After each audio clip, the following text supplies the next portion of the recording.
మనకి ఇష్టమైన పని ఏదైనా స్టార్ట్ చేసే ముందు అసలు ఇది వర్కౌట్ అవుతుందా లేదా అని చాలా ఆలోచించి ఆగిపోయే వాళ్ళలో నేను కూడా ఒకదాన్ని. అంటే ఏదైనా డెసిషన్ తీసుకునే ముందు బోలెడన్ని డౌట్స్ తో చాలా టైం వేస్ట్ చేసుకుంటాం కదా. దీనికి అసలు రీజన్ ఏంటో తెలుసా? ఫెయిల్ అయిపోతామేమో అనే భయం.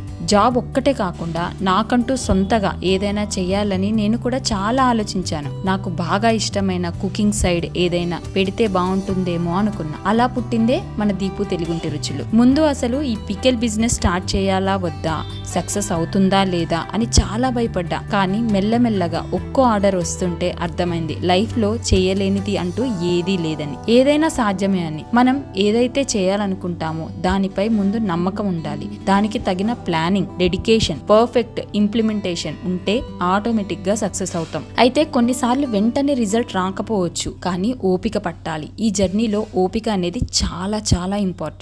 కాబట్టి ఆ ఓవర్ థింకింగ్ ని పక్కన పడేయండి. మీరు కూడా ఏం చేయాలనుకుంటున్నారో ఈ రోజే స్టార్ట్ చేసేయండి.